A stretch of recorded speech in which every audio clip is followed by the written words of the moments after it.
तर्क समाप्त होते हैं, जब प्रेम प्रकट होता है वहां तर्क समाप्त होते हैं, लेकिन जहां ज्ञान जागृत होता है तो वहां तर्क खड़े होते हैं। ज्ञान भी दो प्रकार का है। तो इसलिए शिव पुराण सुनेंगे तो सभी, लेकिन टिकेगी किसके अंदर? देखो, आप बहुत अच्छे मंजे हुए श्रोता हो, इसलिए ये बात आपको बता रहा हूं कि आप अगर फूटा हुआ लोटा लेकर के दूध लेने जाओगे तो उसमें दूध टिकेगा क्या? वो तो घर आते आते ढुल जाएगा। तो ऐसे ही कथा सुनने तो आप जाते हो, आप कई बार बोलते हो हम तो वहां कथा सुनने गए, वहां 7 दिन सुनी, वहां 10 दिन सुनी, वहां 20 दिन सुनी, लेकिन बात तो वो की हुई, घर आए तो वही झगड़ा, वही लड़ाई, वही खाना पीना, वही उल्टे सीधे काम। तो फिर इतना सत्संग सुने? अरे भाई, अमृत की तो एक बूंद ही काफी है। परिवर्तन तो पहले दिन के सत्संग में ही हो जाना था, लेकिन अभी तक नहीं हुआ। क्यों नहीं हुआ? क्योंकि हम सुनने तो गए हैं लेकिन समझे नहीं है। सुनना और समझना ये दो अलग अलग बातें हैं। तो टिकेगी किनके अंदर? शुचितो उपरांत कथा श्रवणम भवेत।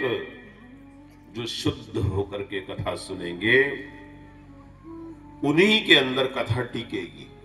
किनके अंदर? जो शुद्ध होकर के कथा सुनेंगे। शुचितो उपरांत कथा श्रवणम भवेत। शुचितो उपरांत, शुद्ध होकर, शुद्ध होकर कथा सुनेंगे तो ही कथा अंदर उतरेगी। अब शुद्ध कैसे होना है? शुद्धता कैसे आएगी? आप कहते हो, बोले साहब पानी की बाल्टी भर ली हमने और हम नहा लिए, साबुन लगा लिया, शुद्ध हो गए। केवल पानी ऊपर डालने से व्यक्ति शुद्ध हो जाता है क्या? आप कहते हो अरे साहब हम तो नहा लिए, हम नहा के आए हैं, शुद्ध हो गए। क्या गारंटी है कि नहाने के बाद व्यक्ति के मन में बुरे विचार नहीं आएंगे? कि नहाने के बाद आदमी बुरा काम नहीं करेगा? नहा लिए तो शुद्ध हो गए क्या?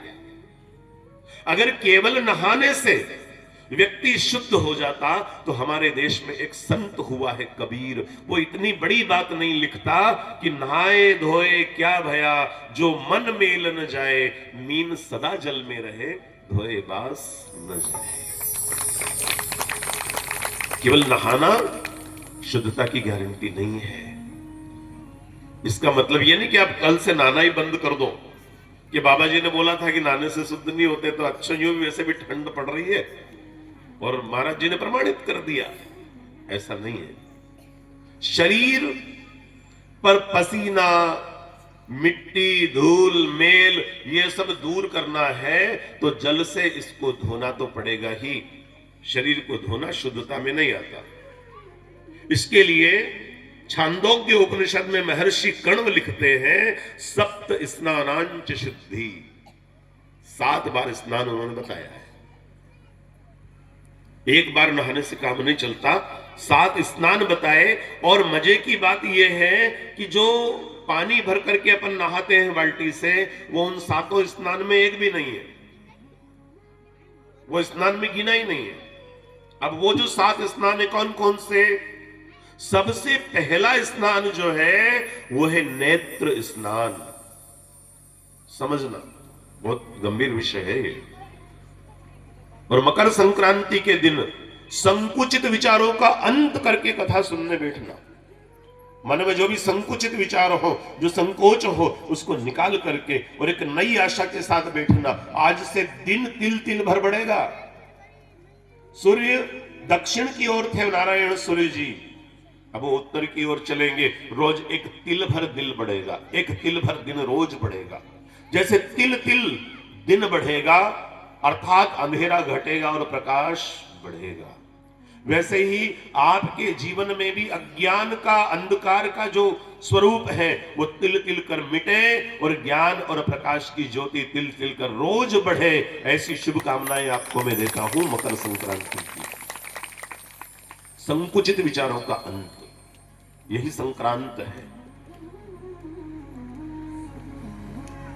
तो सबसे पहला जो है वो है नेत्र स्नान, आंखों का स्नान। ये जो बुराई है ना, ये आंखों से ही हमारे अंदर प्रवेश करती है।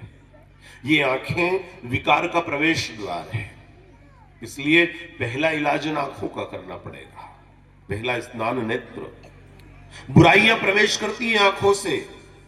ये बहुत अच्छा है, वो बहुत सुंदर है, वो कम सुंदर है, उसका घर बहुत अच्छा है, इसका घर अच्छा नहीं है, उसके खेत की फसलें बहुत अच्छी है, इसके मेरे खेत की तो अच्छी नहीं है। ये सब जानकारी कौन देता है आपको?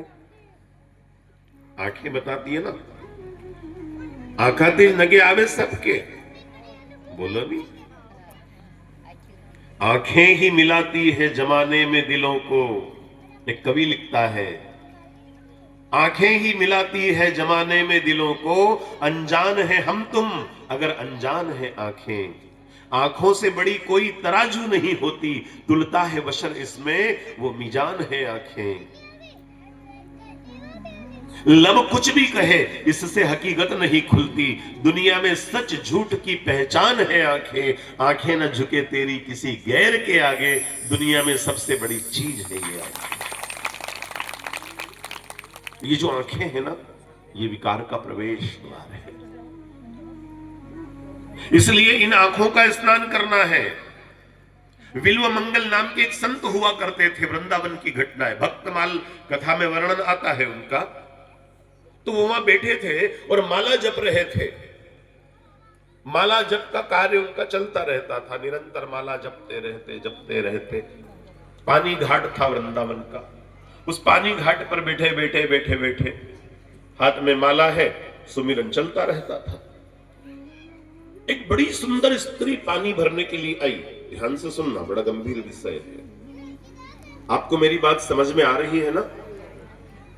तो एक स्त्री पानी भरने के लिए आई, तो वो जो बिल्व मंगल थे उनकी नजरें उस पर टिक गई।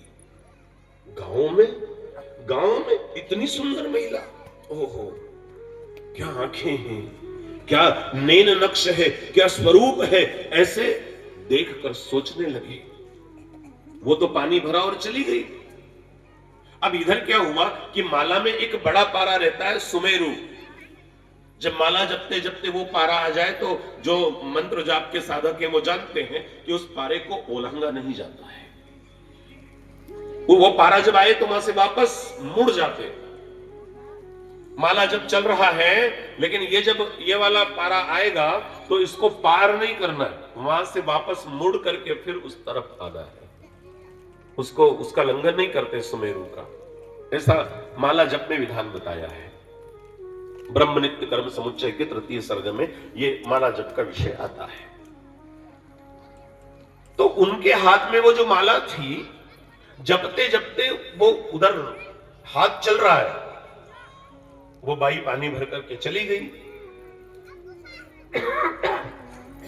अब इधर बड़ा पारा आया, उन्होंने कि अरे मंत्र तो बोला ही नहीं ना, माला कैसे पूरी हो गई, अभी तो शुरू करी थी। चौंक गए महाराज बिल्व मंगल। पहुंचे हुए संत थे, खुद से प्रश्न किया कि ये ऐसा क्यों हुआ? तो उत्तर आया कि आपका जो मन था वो आंखों के रास्ते से निकल करके पनघट पर चला गया था। बड़ी आत्मग्लानि हुई बिल्व मंगल को, मेरे जैसा संत ऐसा मुझसे क्यों हो गया, कैसे हो गया? उन्होंने तुरंत लोहे के 2 सुइये लिए और उन लोहे के सुइयों को गर्म किया और गर्म आग करके उन लोहे के सुइयों से अपनी आंखों को फोड़ डाला। उनका नाम हुआ सूरदास। बड़े सुंदर सुंदर पद जिनके हम पढ़ते हैं ना, वो सूरदास ही बिल्व मंगल थे। उन्होंने अपने हाथ से आंखें फोड़ी थी। भगवान कृष्ण प्रकट हुए, उन्होंने कहा ये तूने क्या किया? बोले प्रभु बस इन आंखों से और कुछ देखने की इच्छा नहीं है। इसका अर्थ ये नहीं है कि अपने को आंखें फोड़नी है, समझना जरा, आंखें नहीं फोड़नी है। अपन कलियुग के भक्त हैं, अपने पास और भी साधन है, उनके पास नहीं रहे होंगे। अपने पास तो है, नेत्र शुद्धि के अनेक प्रयोग हैं। अपनी कथा तो प्रयोगात्मक होती है। आप जरा समझिए, आप चाय पीते हो? चाय पियो के नहीं? बोलो नहीं। आप तो बढ़िया बातचीत करते हो, सुनो।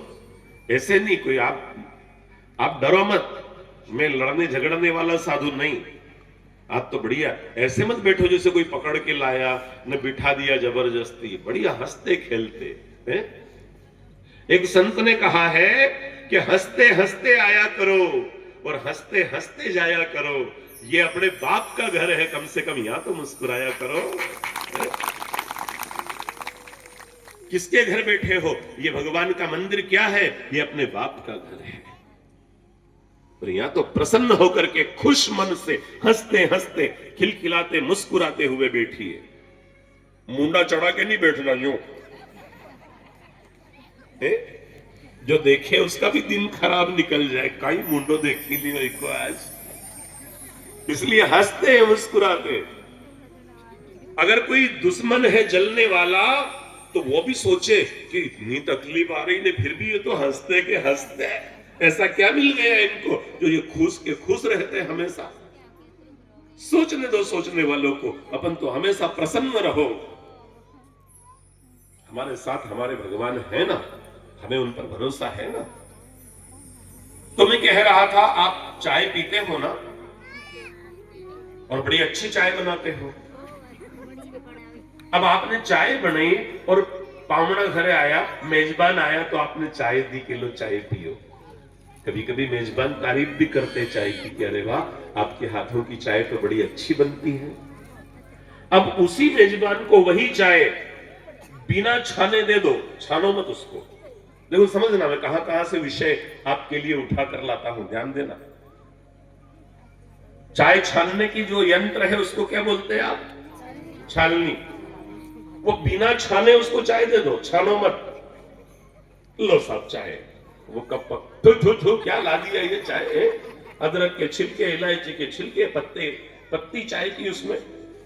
बोले दादा अभी जिस चाय की आप तारीफ कर रहे थे, प्रशंसा कर रहे थे, ये वही चाय है, इसमें कुछ भी नहीं बदला, केवल छलनी नहीं लगी है बस। पहले छलनी लगा रखी थी हमने, तो धन्यवाद उस छलनी को दो आप, उसने टेस्ट बढ़ाया है। तो छलनी अगर लग गई तो चाय का स्वाद ठीक है, और छलनी नहीं लगी तो उसी चाय का कचरा कूटा सब आता है कि नहीं। ऐसे ही अपनी आंखों पर भी अपने को छलनी लगानी है। भगवान के मंदिर में जाना है और भगवान से कहना प्रभु संसार को तो देखना ही पड़ेगा, तो आप ऐसा करो छलनी बनकर मेरी आंखों पर लग जाओ।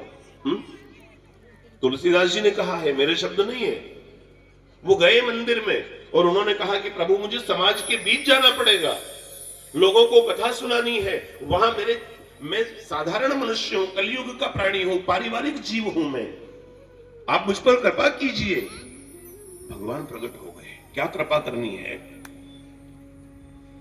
तुलसी ने कहा राम जी मेरी एक आंख पर छलनी बनकर आप लग जाओ, सीता माता मेरी एक आंख पर छलनी बनकर आप लग जाओ, ताकि मैं जब कथा सुनाने जाऊं और समाज एकत्रित हो तो जितने भी पुरुष हो मुझे सब राम जैसे दिखे, और जितनी भी स्त्रियां हो सब मुझे सीता माता जैसी दिखे, और मैं सिया राम मय सब जग जानी, सिया राम में सब जग जानी, सिया राम मय सब जग जानी, सिया राम में सब जग जाने, करहूं प्रणाम जोरी जुग पानी, करहूं प्रणाम जोरी जुग पानी, कि सीता राम राम राम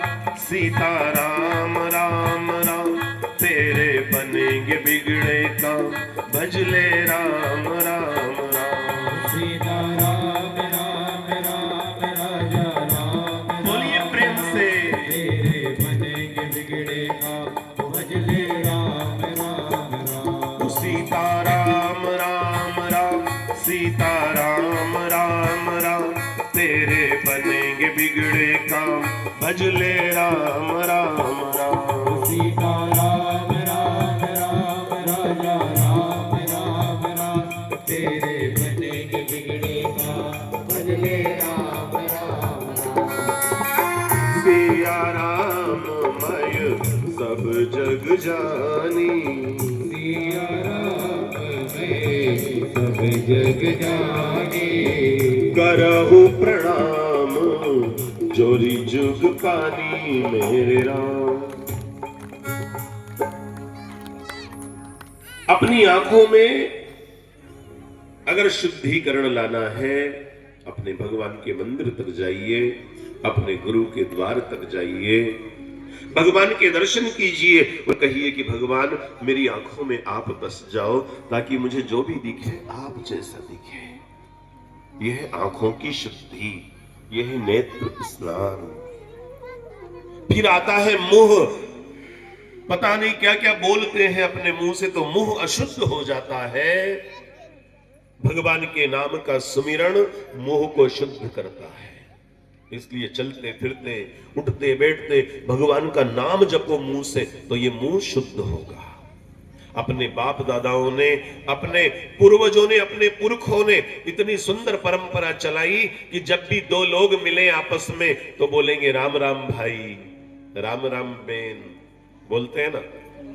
इसलिए बोलते हैं कि अपने मुंह से भगवान का नाम निकलेगा तो नाम जपेंगे तो अपना जीवन शुद्ध बनेगा, मुंडा शुद्ध होगा। एक बार नाम जप से, एक बार मुंडे से जो गलती हुई वो उसका शुद्धिकरण हो जाता है। चरितम रघुनाथस्य शतकोटि प्रवेस्त्ररम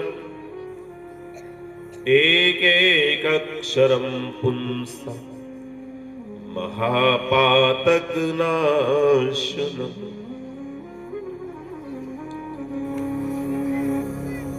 मुंह से अगर अपराध हुआ है तो इस मुंह से कहो कि मुंह तो भगवान का नाम जप, सुमिरन को चित लाइए जैसे कामी काम। ऐसा सुमिरन हो निरंतर, निरंतर चलते फिरते। देखो काम काय से करते हैं अपन, हाथ से। मुंडा तो फ्री है ना। रोटी बनाओ तो हाथ से रोटी बन रही है, मुंह से सुमिरन चलने दो, भगवान का नाम जपो। श्री राम जय जय राम।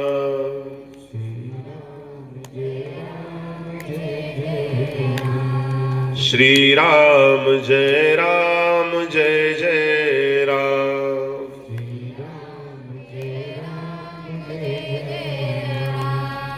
ये शब्द मुंह से निकलता रहे और अपन हाथ से काम करते रहो। बर्तन मांजो तो हाथ से बर्तन मांजे, के मुंडा से तो नहीं मांजे। तो फिर मुंडा क्या कर रहा हो, उससे बोलो सुमिरन कर। है? जो मंत्र आपको अच्छा लगे, जरूरी नहीं कि आप ये मैंने बताया इस मंत्र को जपो। एक व्यक्ति मेरे पास आया, बोले गुरुजी मैं बड़ा परेशान हूं। मैंने कि क्यों रे? बोले वहां कथा सुनने गया तो वो गुरुजी आए, उनने की कि ओम नमो भगवते वासुदेवाय इस मंत्र का जप करोगे तो तुम्हारा उद्धार हो जाएगा। अब मैं दूसरे गांव में चला गया कथा सुनने, तो वहां पे गुरुजी ने कहा कि श्री शिवाय नमस्तुभ्यम बोलो तो तुम्हारा कल्याण होगा।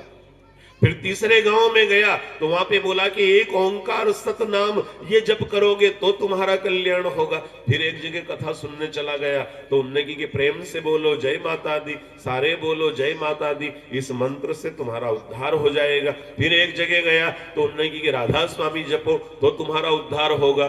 फिर एक जगह गया तो उनने की कि श्री राम जय राम जपो तो उद्धार होगा। अब गुरुजी मैं तो उलझन में पड़ गया ना कि मैं क्या करूं, कौन सा नाम जपूं? इतने सारे बताने वाले और सब भिन्न भिन्न बता रहे, तो मेरा क्या होगा? मैंने कहा देख, ये जितने भी बताने वाले हैं ये बता भले ही अलग अलग रहे हैं, लेकिन जिसके बारे में बता रहे हैं वो अलग नहीं है, वो एक ही है। ब्रह्म सत्यम जगद मिथ्या एको हम द्वितीयो नास्ति।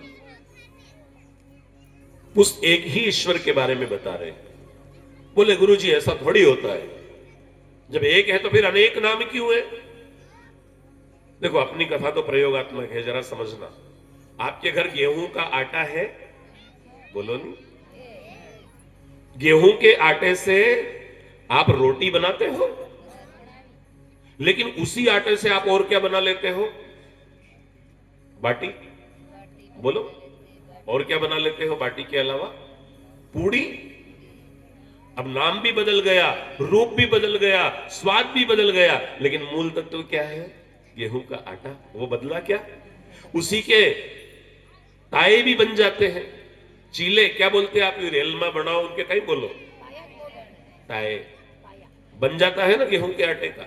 गुड़ का पानी घोल के उसमें डाल दो, मीठा बन जाएगा। मीठे भजिए भी उसके बन जाते हैं, लापसी भी बन जाती है, थूली भी बन जाती है, हलवा भी बन जाता है, और भी पता नहीं क्या क्या उस आटे का बनता है। बिस्कुट भी है, है नहीं? अब आटो काय को है? गेहूं का। तो तत्व एक है ना, लेकिन अनेक प्रकार से उसकी चीजें। अब कोई कह दे कि साहब गेहूं के आटे से पूड़ी बनती है, उसने जीवन भर पूड़ी खाई, अब बाटी लेके पहुंच जा तो माने गए नहीं कि इसकी भी बाटी बनती। ये विशेषता है अपने सनातन वैदिक हिंदू धर्म की, कि यहां पर हमने ईश्वर को सब रूपों में देखा है। उसको मां भी मान लिया हमने, उसको पिता भी मान लिया हमने, उसको भाई भी मान लिया हमने, उसको मित्र भी मान लिया हमने। जो भी रिश्ते हमने भगवान से जोड़े, उसने स्वीकार कर लिया कि तू किसी भी रूप में मुझे देख, मगर देख। बरसात होती है ना, ऊपर से पानी ऊपर से गिरता है पानी, लेकिन उसका नाम बरसात है, बारिश हो रही है। जो ऊपर से जम करके गिरता है पानी, तो उसका नाम ओले, गार पड़ती है ना। जो गिरने के बाद जमे तो उसका नाम बर्फ। गिर करके रुक जाए तो उसका नाम तालाब, चलने लगे तो उसका नाम नदी है। फूलों पर जो दिखे तो उसका नाम ओस, शरीर पर दिखे तो पसीना, आंख में दिखे तो आंसू, और भगवान के चरणों को धोकर दिखे तो वही नाम चरणामृत हो जाता है। एक पानी के इतने अलग अलग नाम है, लेकिन है पानी। एक आटे के इतने रूप है, लेकिन है आटा। ऐसे ही भगवान के इतने नाम हैं, इतने रूप हैं, लेकिन किसी को भी भजोगे तो आप पहुंचोगे वहीं। इसलिए भेद मत रखना मन में। जिसने जैसा समझा है, ब्रह्म को देखने कई लोग पहुंच गए। ब्रह्म ने कहा आओ, मैं दिखना चाहता हूं, मुझे देखो और मेरी व्याख्या करो। 8, 10, 20 लोग पहुंचे, ब्रह्म खड़े हैं सामने। ब्रह्म ने कहा मुझे देखो। सामने वाले ने, पीछे वाले ने, सबने, चारों तरफ भीड़ हो गई, सबने ब्रह्म को देखा, लिखा। अब सब के सब नीचे आए, तो जो ब्रह्म के सामने से फोटो खींच कर लाया, उसने व्याख्या की, अपने शिष्यों को समझाया कि भाई ब्रह्म के 2 हाथ होते हैं, मुंह होता है, पगड़ी होती है, माला होती है। इधर वालों ने बताया, इधर से जो फोटो ले गए उनने कि हम ब्रह्म को देख कर आए हैं, ब्रह्म का 1 हाथ होता है, 1 आंख होती है, हाथ में घड़ी होती है। इधर वालों ने भी प्रस्तुति दी कि ब्रह्म का 1 हाथ होता है। यहां तक तो ये सही बोल रहे हैं, लेकिन हाथ में घड़ी नहीं, धागा होता है। पीछे वालों ने व्याख्या करी ब्रह्म की कि ये सब झूठ बोल रहे हैं, ना तो हाथ होते हैं, ना मुंह होता है, बस ब्रह्म तो ऐसे ही लीप लाप होता है, प्लेन, क्योंकि उन्होंने पीछे से देखा है। तो जो जैसा देखकर आए वैसा उन्होंने वर्णन किया, लेकिन सारे वर्णन किसके हो रहे हैं? ब्रह्म के। इसलिए जिसने जिस तरीके से देखा, जिस एंगल से देखा है, उसने प्रस्तुत किया है ब्रह्म को। हमारे मन में ब्रह्म को लेकर भ्रम नहीं होना चाहिए। कोई तो है जो फूलों में खुशबू भरता है, कोई तो है जो तितलियों के पंखों में रंग भरता है।